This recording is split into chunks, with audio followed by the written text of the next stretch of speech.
Everyone. My name is Stephen Van Tassel. As you can tell from the screen, I am the vertebrate pest specialist for the Department of Agriculture. So while we're dealing with a national audience, we'll try to endeavor some of those things. Understand that some of my comments can't always delve down into the specifics of state regulations that you may have in your particular area. So we just want to put that caveat out there straight away.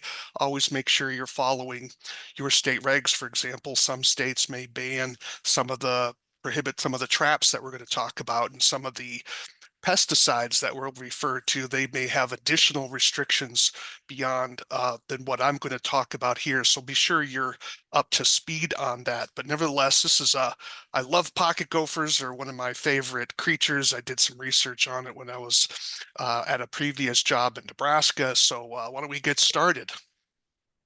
Well, in terms of not covering all the species of pocket gophers in the United States and North America, just wanted to highlight a few of them just so that we try to get a good sense of them. Generally speaking, pocket gophers occur in the western two-thirds of the United States. As you can tell here, we do have some in the southeast corner, but they are under kind of some severe population pressure. You can see how I have the southeastern pocket gopher in red, and there are state protections on that. I believe it's the state of Georgia, so that the southeastern pocket gopher is under threat of going, I think, extinct. So it's really undergoing some challenges down there. But nevertheless, the vast majority of pocket gophers, and there are more than what I've listed here, but these are some of the big ones, are not in danger of extinction, as some of you probably have known personally on your own properties. But nevertheless, there are a variety, and there are some different behavioral characteristics in some of them.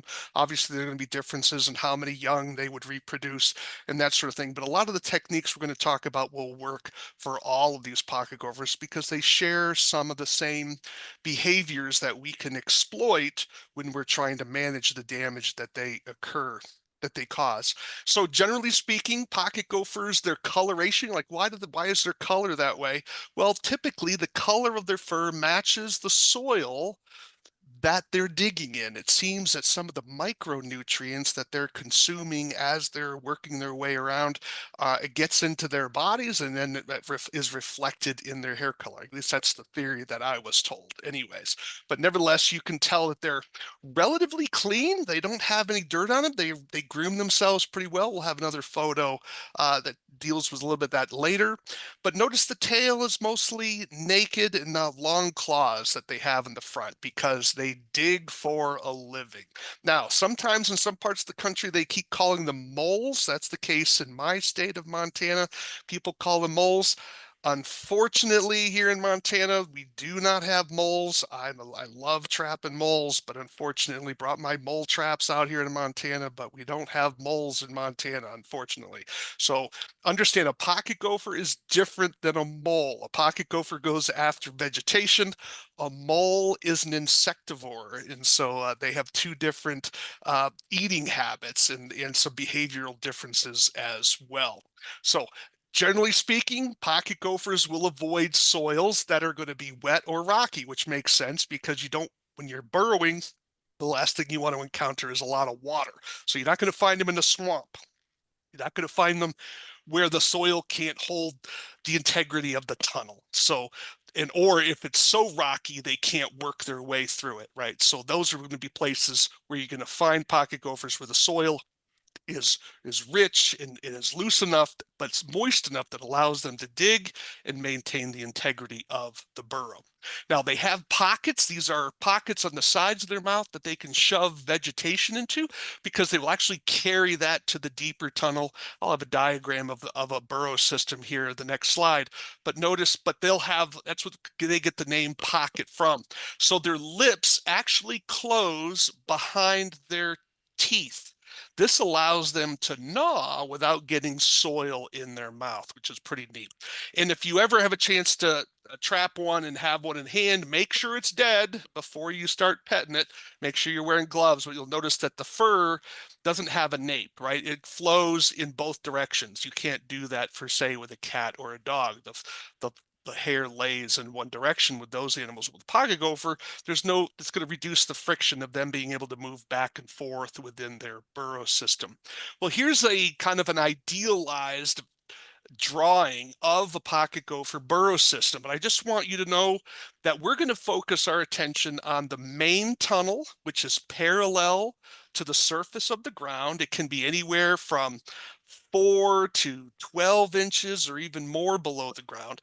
But understand that the pocket gopher has deeper tunnels where they would nest, where they would carry their food cache, and also have a toilet and even a drainage tunnel, perhaps. We're not going to discuss that material because that's not really helpful for us in terms of control. We're going to focus on the main tunnel and the lateral tunnel. The lateral tunnel is where the pocket gopher brings soil to the surface because it's too heavy for them to just push it above. Those of you who live in areas with moles know that when moles create surface runs, they create that little bump. Well, that bump is caused, the mole just simply pushes the soil above them, and that's very easy because there's just air up there. Pocket gopher burrows are much deeper than that, and there's too much weight, so they literally have to scrape the soil and then push it to the surface, and they do that through the lateral tunnels. So their capabilities, of course, they dig for a living. You can see some research there on, I think this is for the northern pocket gopher, but they can move an enormous volume of soil. You don't have to memorize any of that. You already are probably fully aware of that. The point that you want to take away from this is that you don't count pocket gophers by the mounds. A one pocket gopher can put up a lot of mounds. So it's not by how many mounds that you're seeing, it's that a pocket gopher can do a lot more mounds than what you think. So when people look over their property, they think they have hundreds of them. You don't. Right? That's just not the way it works. Pocket gophers live alone in their burrow systems unless they're mating or unless the female is raising young. The male does not assist in raising young, but they can do a lot of mounding, and particularly that occurs when the soil is very moist, typically in the spring and also in the later fall.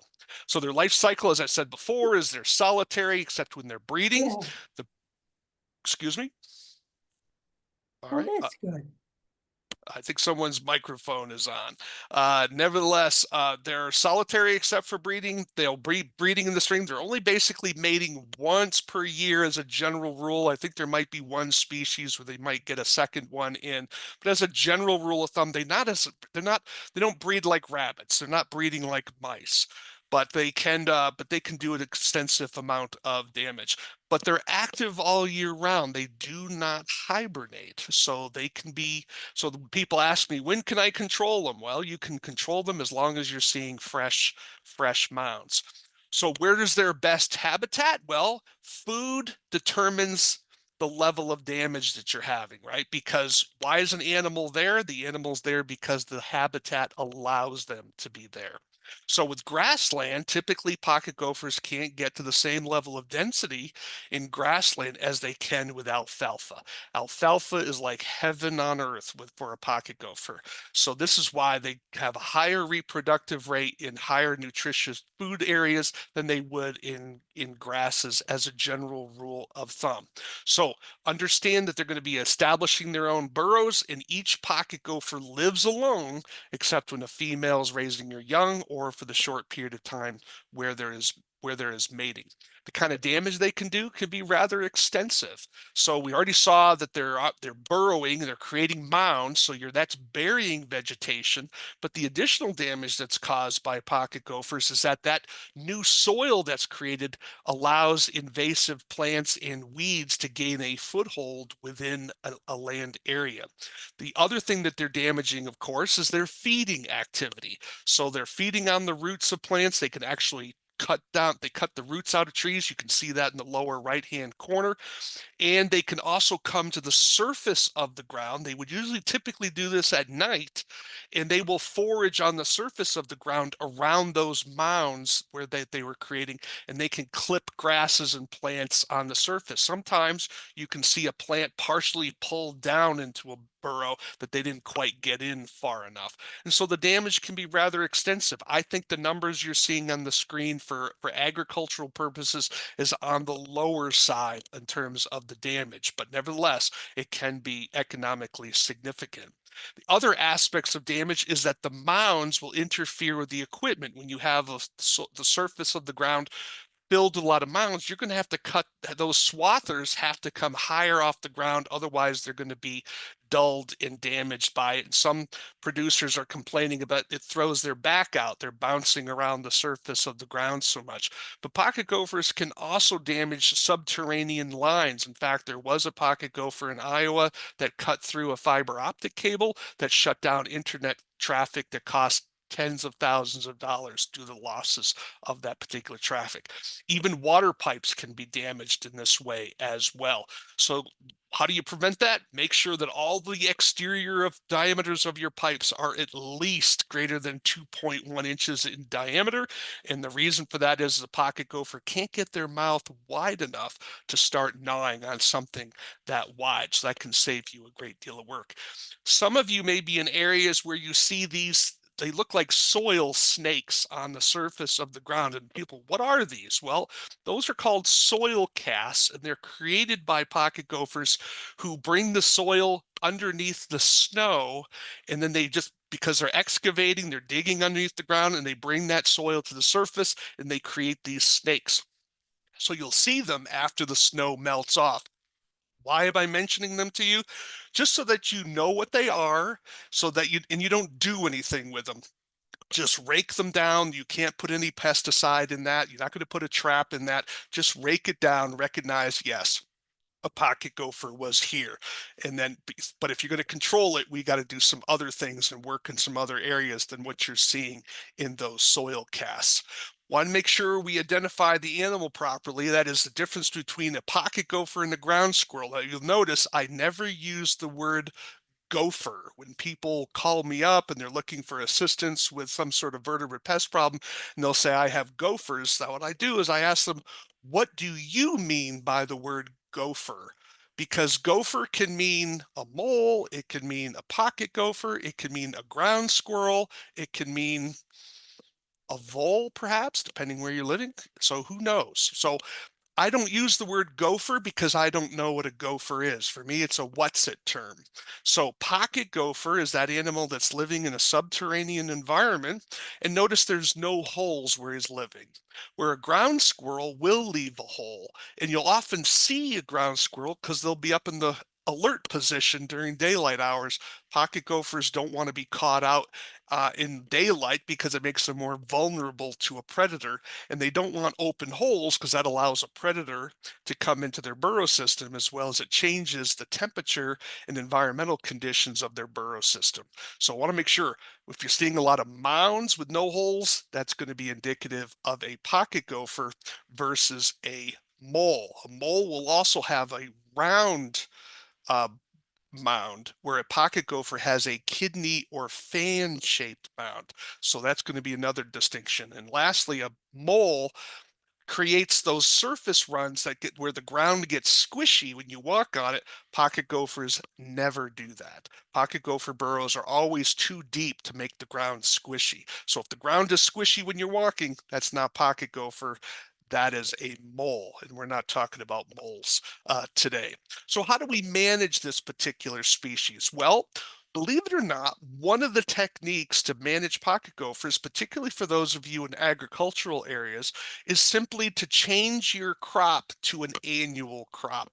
So here in Montana, typically people will have alfalfa in the ground for maybe up to 10 years. So if they call me up and they say, I've got a bad infestation of pocket gophers, are driving me nuts, and I say, well, how many years has your stand been in?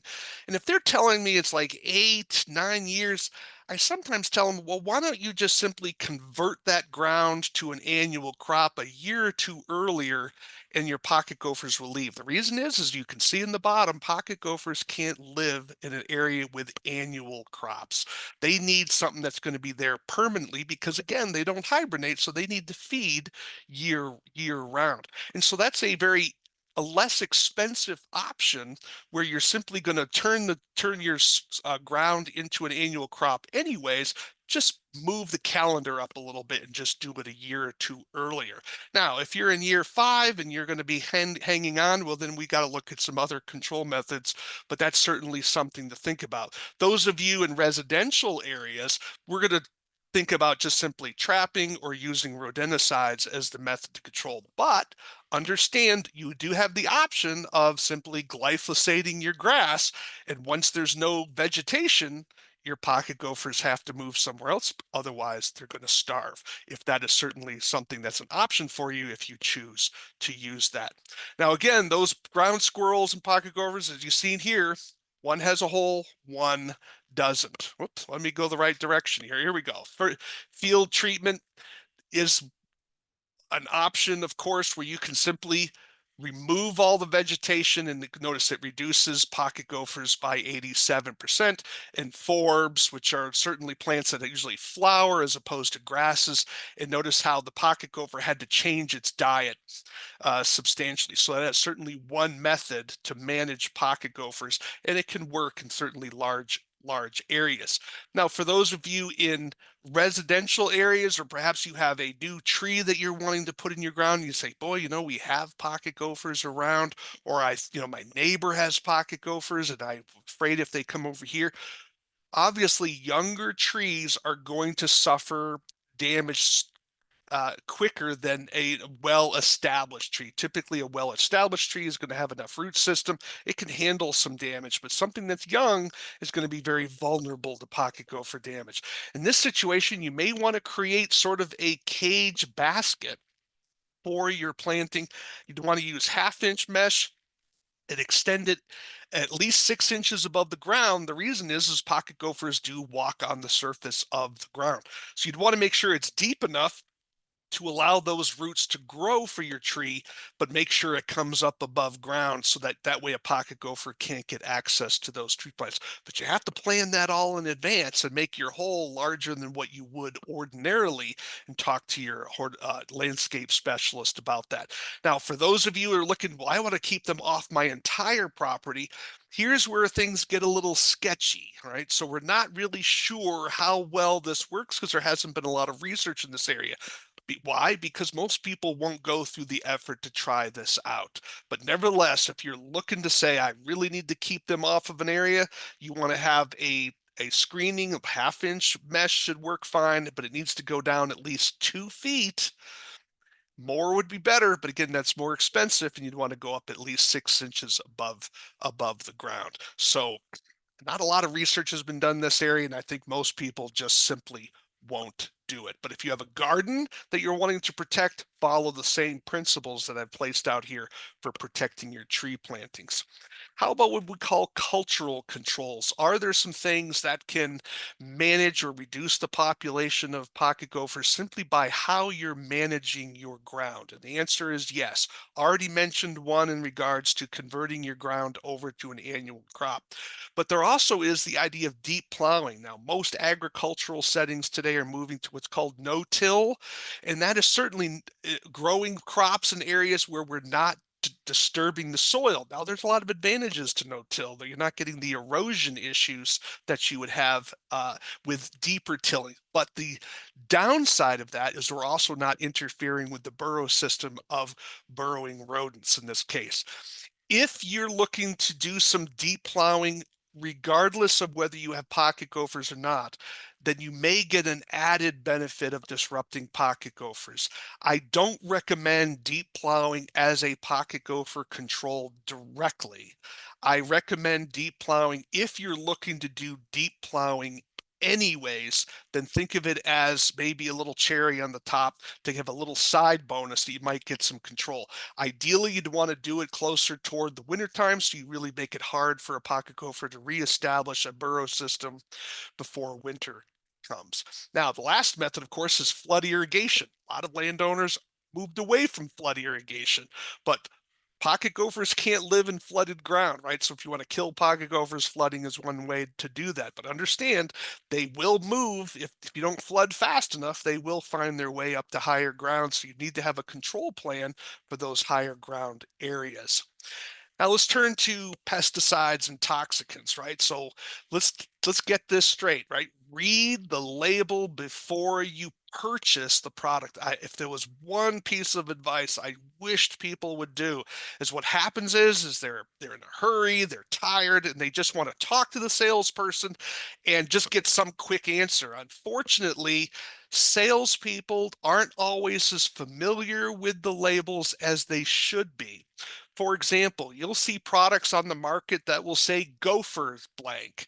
Well, is that for pocket gophers or is that for ground squirrels or both, right? So you have to be sure you're reading the label because with vertebrate pesticides, you need to have three things. The pest has to be on the label, the site where you're going to apply it has to be allowed on the label, and the method of application that you want to apply it has to be on the label. So think of it as a triangle, right? The pest, the site, and the application method. All three elements must be listed on the label. For example, if the label says it's for pocket gophers, but you can't use it on residential ground and your pocket gophers are in your backyard, well, that's residential ground. You can't use that pesticide for that. Or if you have a pesticide, you say, well, I want to use a bait station, and it doesn't allow the use of bait stations, you can't use it in a bait station, even if you have the site and the pest on the label. Hope that's helpful for you. So always make sure you follow the instructions.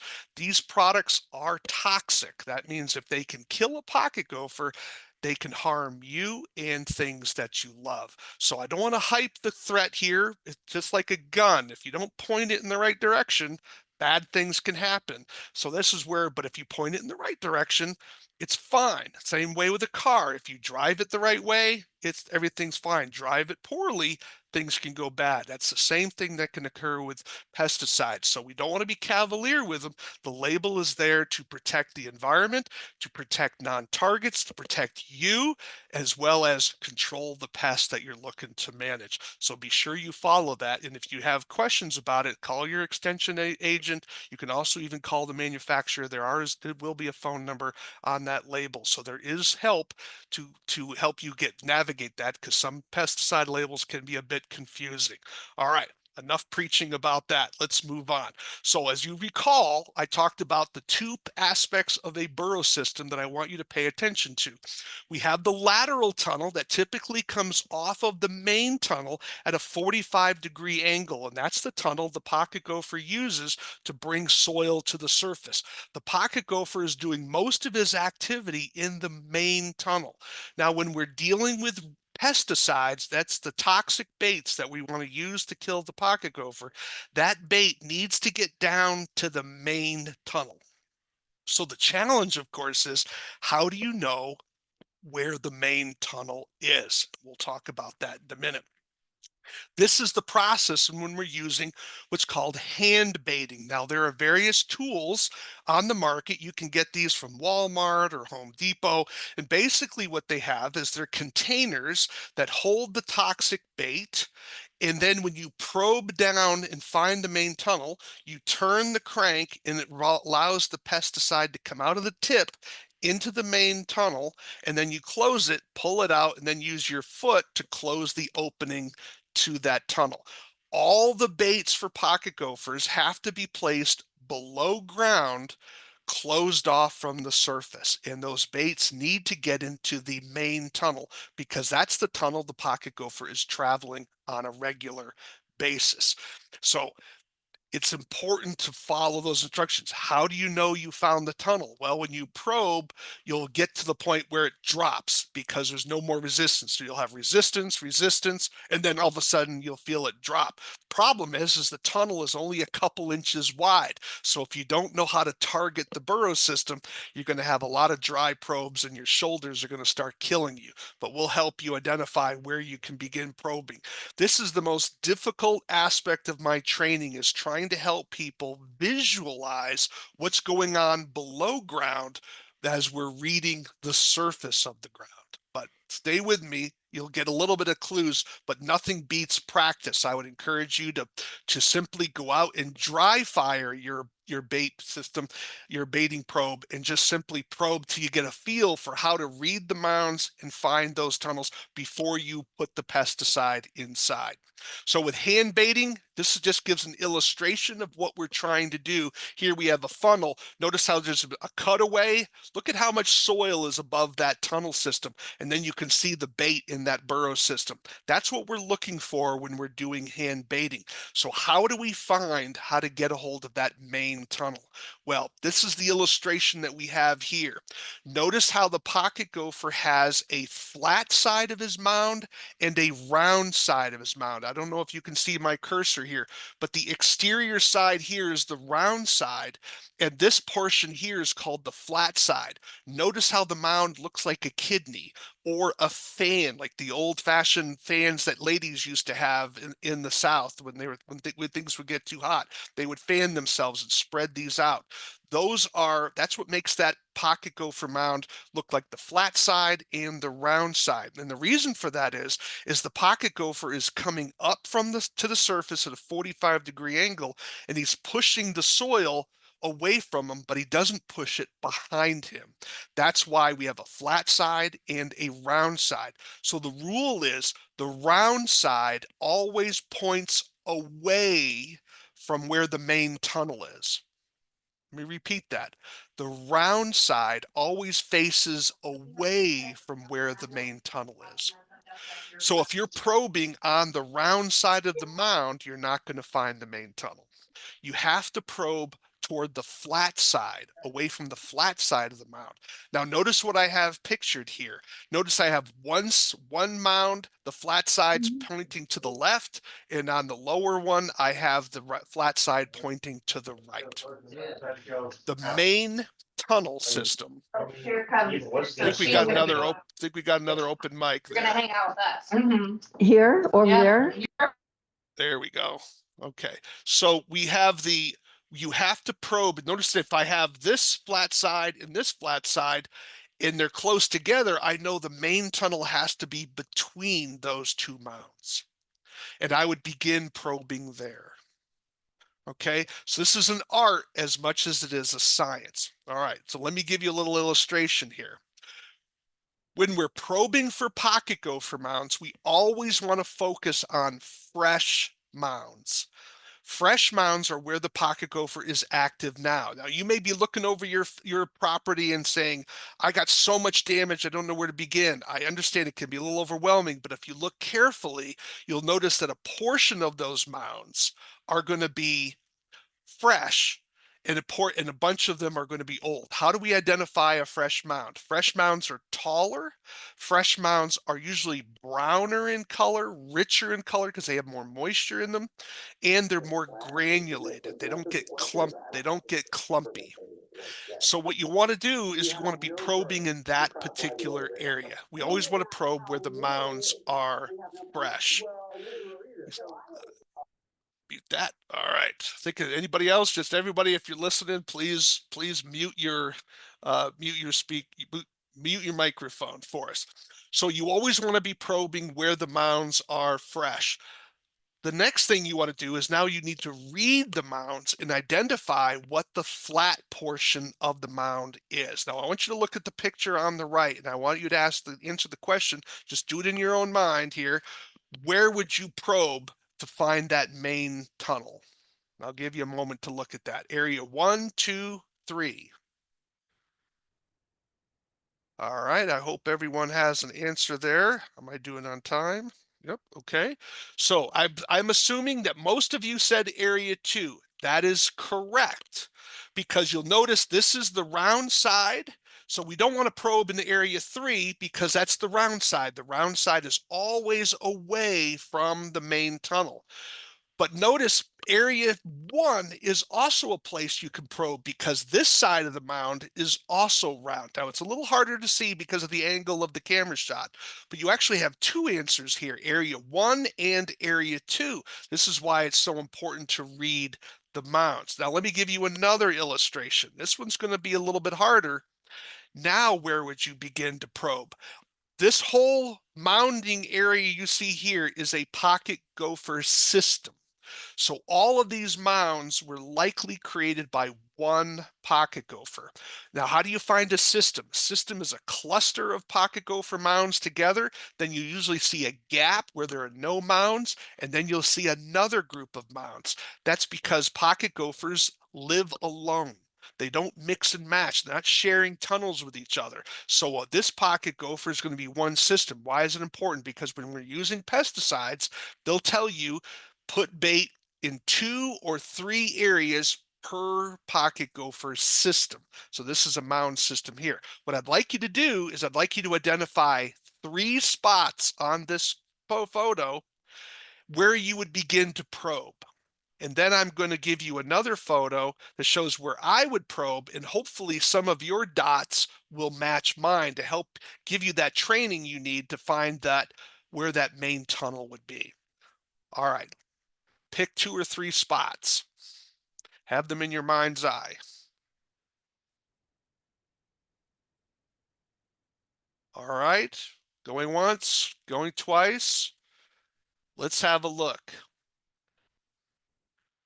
Hopefully, a couple of your choices overlap mine. Now, I want to be clear. I have not listed every single spot that is a legitimate spot. I've just tried to get some of the easier ones, the bigger ones to find. But let me go back. Okay, can you see it? We're looking at the flat side of the mound that we want to probe towards. Okay.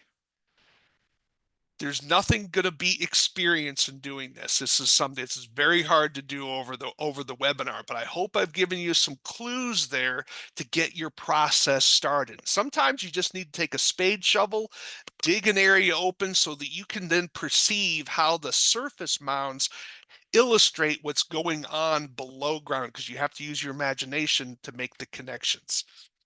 There's only so much I can do in a webinar setting, so my apologies. All right. So what happens if you're in a situation you're like, Stephen, there's so much damage here. I don't even know where to begin. I'm totally overwhelmed. Oh, okay.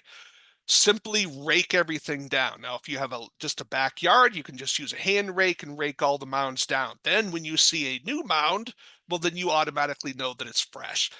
Now, if you're dealing with larger agricultural areas, you can drag one of these rakes behind you, just knock all the burrows down and start fresh. And then you know any new mound that comes up is going to be fresh, and you can then begin to treat.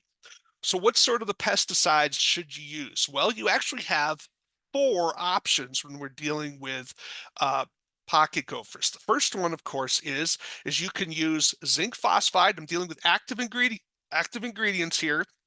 There are different labels on these, okay? But the active ingredients, that's the part of the pesticide that kills the animal. So these are non-anticoagulants, which means they kill the pocket gopher in ways that don't affect its blood. So zinc phosphide or strychnine. The most effective bait is going to be strychnine based, but understand that none of the pesticides work better than about 50%. However, if you're dealing with an area where there's heavy moisture, perhaps you're dealing with a wet meadow, I would probably avoid these products because they're not as durable with high levels of moisture. So definitely try to watch the weather. Try to avoid a major rainfall coming, because that will interfere with the efficacy. But if you could have some where the ground got a little dry, it doesn't have to be bone dry, but you don't want to do it and have a 2-inch rainstorm happening after you've applied these baits. But these are 2 options for you. If you're applying strychnine, newer labels are requiring you to wear a respirator, which is truly amazing, but this is where some of this is going. So definitely keep that in mind. Now, in the anticoagulants, they kill the animal by interfering with its ability to clot blood.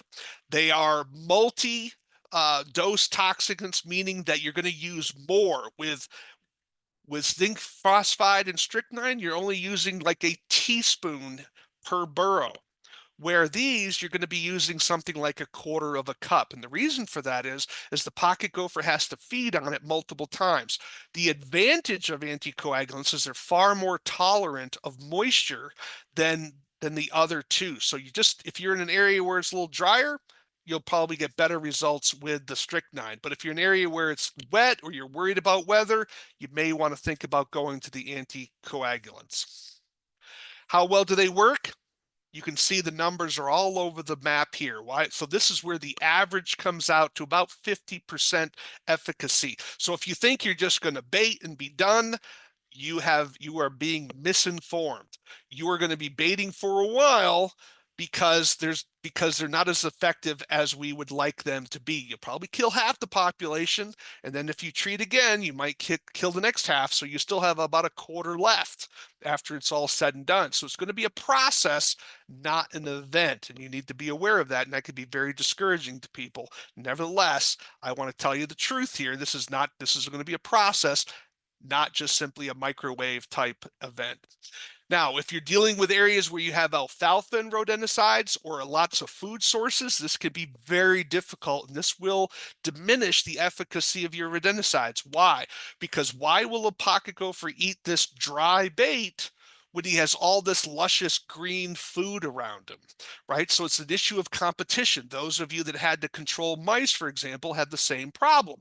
Why is a mouse going to eat your poison bait when the bird feeder is giving him all the food he needs? Right? It's the same issue. So how do you address that? Well, ideally, you want to try to do this after you do a cut. So if you have a grass area or you have a crop, you're going to get more efficacy if you're able to bait for pocket gophers before you have a crop or after you cut the crop and then bait.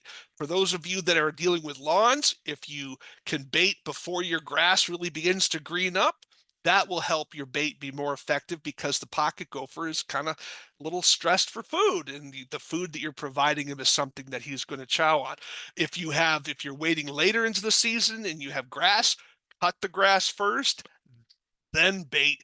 You're going to have a little bit better efficacy here. The taller the bars that you see in the picture, the more effective the bait was. And this was some research done out of Alberta. Now, what about cost? Those of you in larger production areas, cost obviously matters. You'll see how inexpensive zinc phosphide is, and notice how even though strychnine is more effective as a general rule, it is certainly significantly more expensive than that.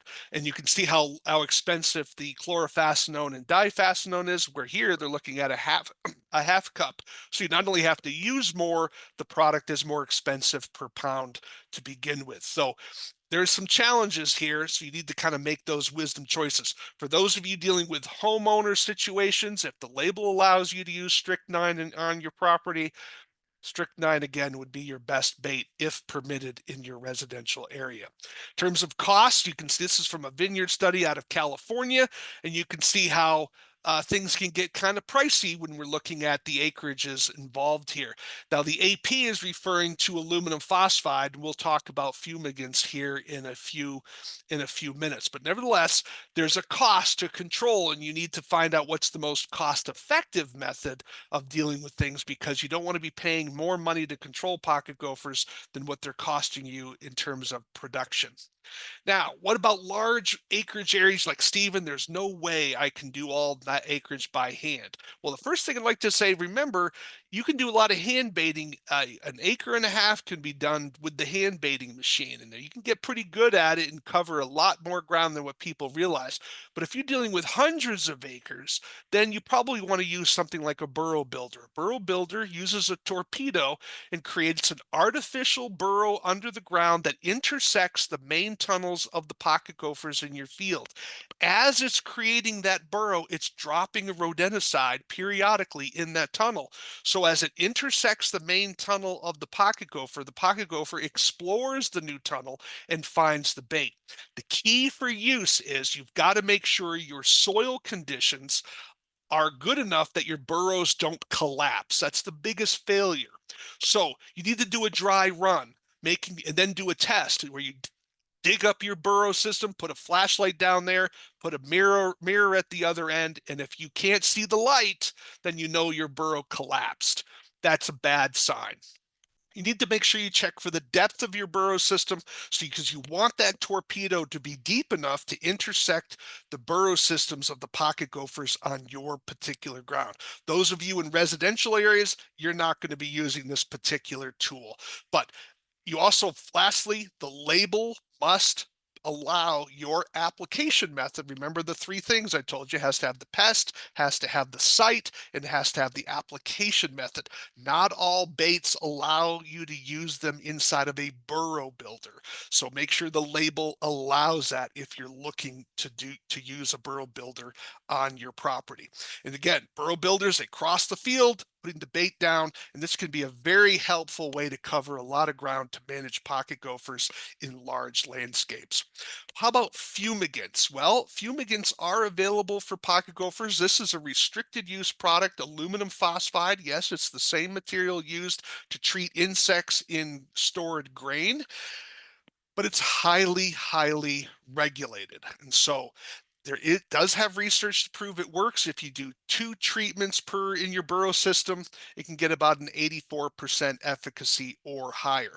But again, it is extraordinarily regulated. One of the things is you have to have a written fumigation management plan.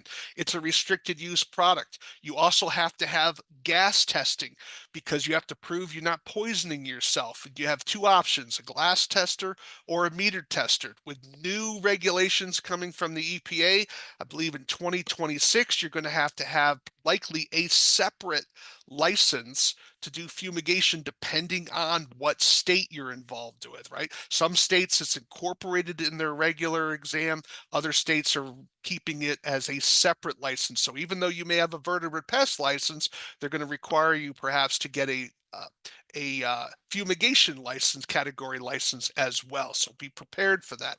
You also have to have a respirator. Why? Because if your testing shows that you're above the short-term exposure level or the time-weighted average level, you have to wear this. And I can assure you this is not fun to wear in the summer.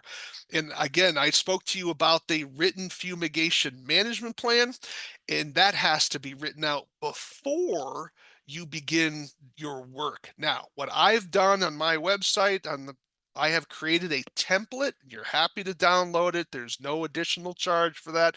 It's available for anyone who wants to download it, that walks you through the steps to fill out your fumigation management plan. But you have to get additional equipment before you can get started. So it's a lot of work. Now, the benefits of fumigation is that there's no risk of secondary poisoning. So if a dog eats a poisoned pocket gopher that happened to come to the surface, the dog is not going to get poisoned with the fumigant. It may get sick, but if it did, it got sick by other reasons, not from the aluminum phosphide product. There is another device on the market called the Gopher General. This is produced out of Canada, and it is a questionable product in my state of Montana. It is allowed, but what it does, it's a burrow builder, but instead of dropping poison bait, it drops the aluminum phosphide tablets in the burrow that's been created by this Gopher General. I'm fascinated by this product. I am not aware of any research on it. I'm not recommending it. I am just simply making people aware that it exists.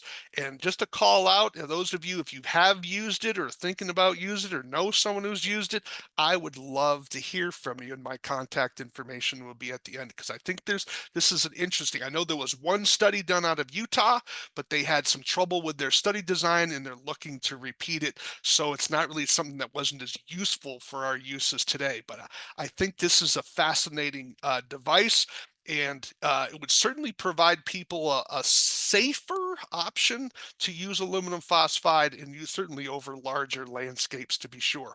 How about unregulated products? Well, this is pressurized exhaust rodent control. That's where the perk comes from. It basically uses a motor, captures the exhaust off the motor, compresses it, and then you inject it down into the burrow system. So it kills the pocket gopher with carbon monoxide gas. This particular device has been tested in California, and it got got 62% success rate. Not quite the 70% that we're looking for, but the manufacturer thinks with a few tweaks with application, he can reach that 70%. But this has been scientifically studied. There's no doubt in my mind that a carbon monoxide will kill pocket gophers. So the question is whether it is practical for your situation. It is an expensive device depending on how many bells and whistles you get. There are other devices that use the same concept on the market. None of them have gone through scientific study per se, but again, carbon monoxide is carbon monoxide, and it's something that's available, and again, it's not regulated by the EPA. How about propane oxygen devices? Well, this is a product that takes propane, oxygen, injects it down into the burrow system, and then you detonate it. Yeah, it's if you like to blow things up, it's kind of exciting. I've used this device on prairie dogs. It clearly works. And if you have anger issues you're trying to work through, this will certainly be cheaper than therapy to be sure. But it rattles you after a while. You need to be careful with it. How effective is it on pocket gophers? Well, an older version of the device only had a 12% reduction. Will the newer versions that inject at a faster rate have a higher rate? I don't know. But I do think if you are looking to try this, and again, I'm not recommending it. I'm just simply saying it's available for you. If you're looking to try it, make sure you know where the subterranean utilities are because the concussive force can damage those things. And the last thing you want is to have a secondary explosion from a natural gas line that you forgot about and have that explosion because that is certainly going to be something you're not going to be emotionally prepared for or liability prepared for. So make sure you're careful with that. Do watch out for wear the safety equipment because the explosive power is pretty strong. Now, what's the injection time that you should use? Don't know. For prairie dog burrow systems, we were using an injection time of 45 seconds. I don't know what we would use, but if you look at YouTube videos, you'll see chunks of soil being blown into the sky. That is not what you want to do. You want that concussive force to be held below ground without blowing the soil all up. So I would start cautiously in making sure you're watching the clock carefully because your injection time needs to be calibrated appropriately for the area that you're working in. Be careful. It's not a toy.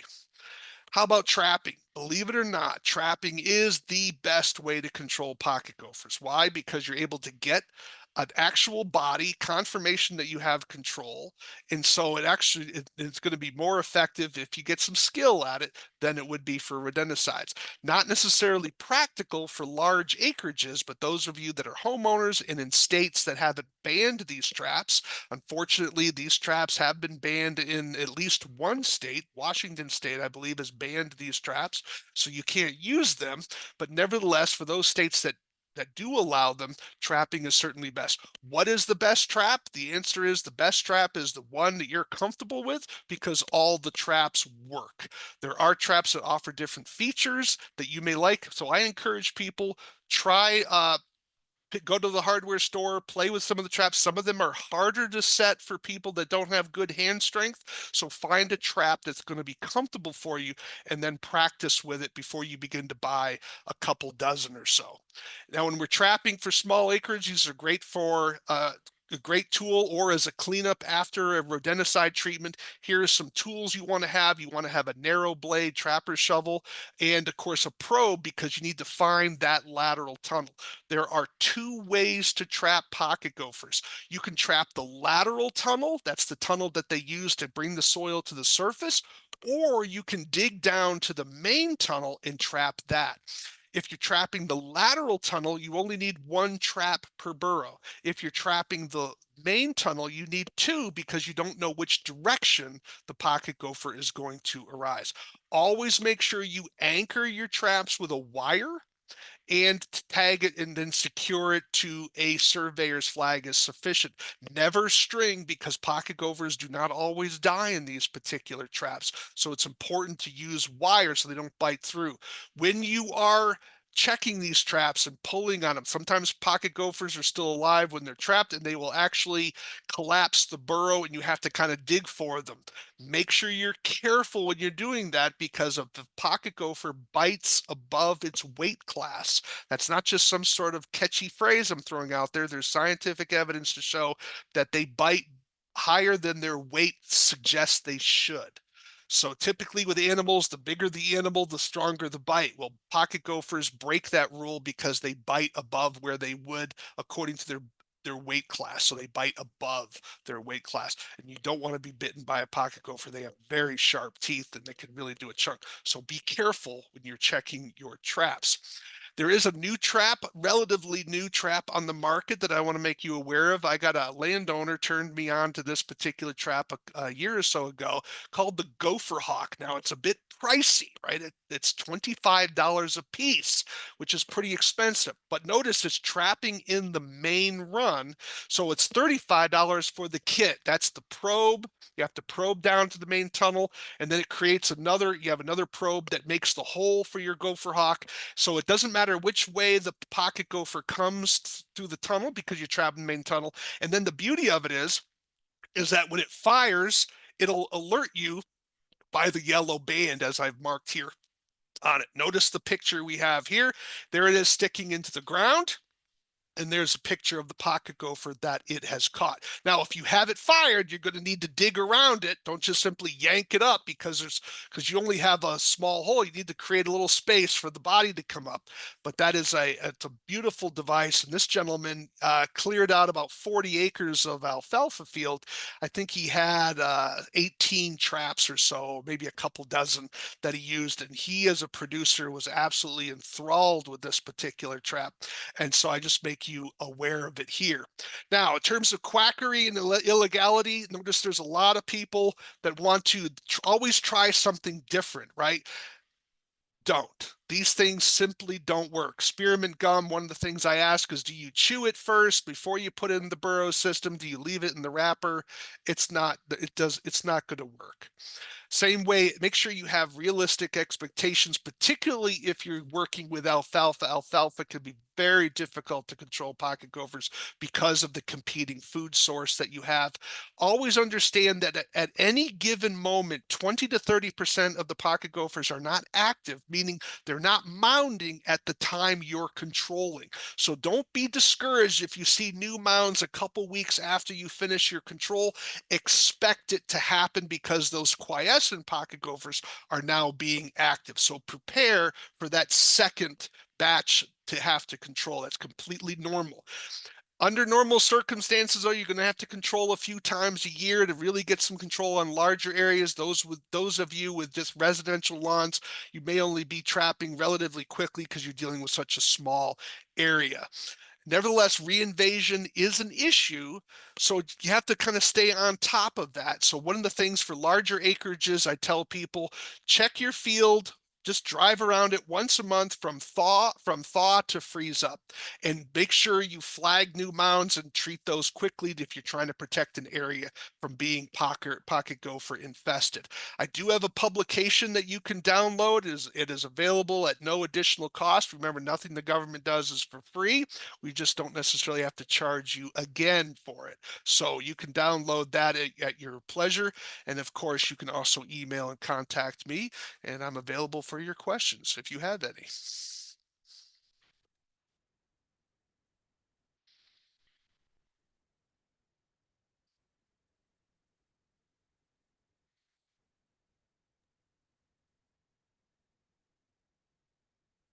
Do we have any questions in the chat?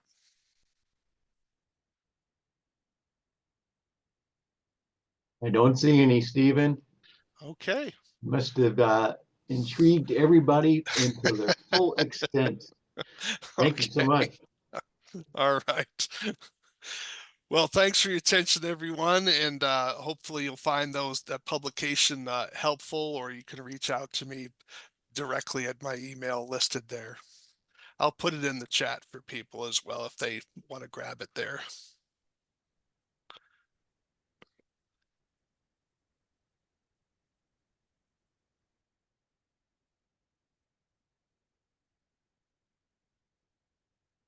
Oh, Stephen, it looks like there was a question from Anna.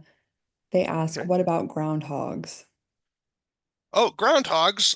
Well, groundhogs can be handled by cage trapping or there's a fumigant that's available. It's an over-the-counter product that ignitable gas cartridge that you would light and put down the burrow, but the burrow must be away from a structure because you don't want to burn your house down. Yes, believe people have done that. So you would want to make sure it has to be the woodchuck has to be away from the structures, and then you would place the place the ignitable gas cartridge, you'd light it, put it deep into the burrow as far as you can with your hand, backfill it, but make sure when you're backfilling it, you're doing it in a way that doesn't smother the cartridge. One of the things that causes because you want a complete burn in that cartridge. So one of the things you could do is cut a little soil cork that will fit the hole, and then you plug it, and then you use loose soil to fill in the gaps to make sure you don't smother your cartridge.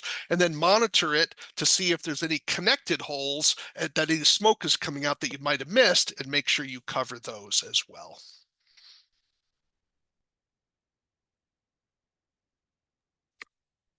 Great. And then on a residential lot, how fast will PGs return from neighboring lots?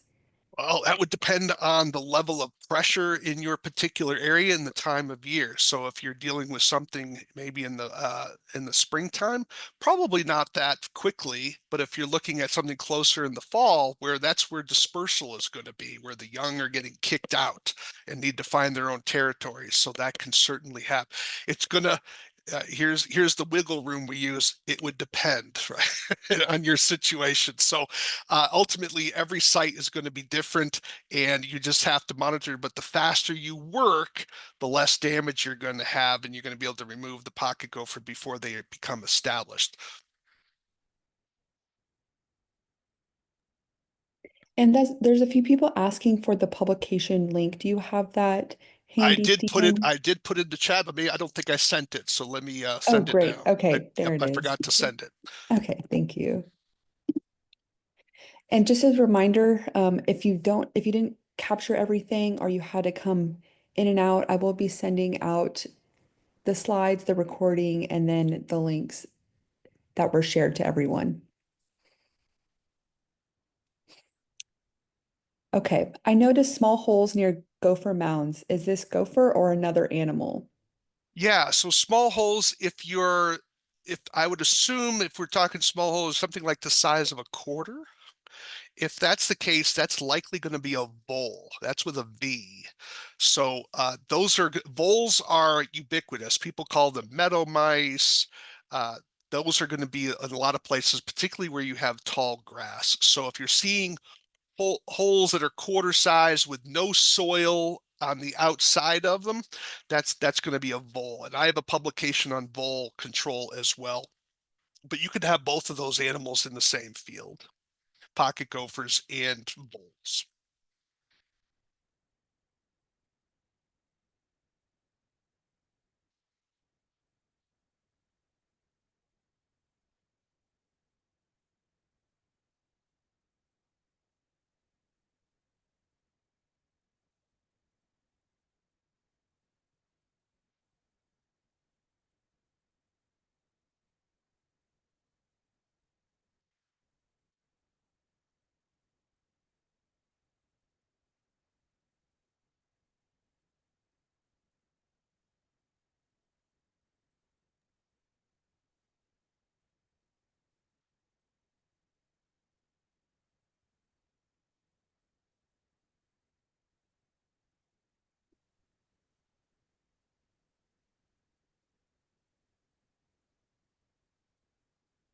Okay, it doesn't look like there's any more questions, but Stephen shared his email, and like I said, I'll include all of this in a follow-up email. So if anything else comes to mind, feel free to reach out.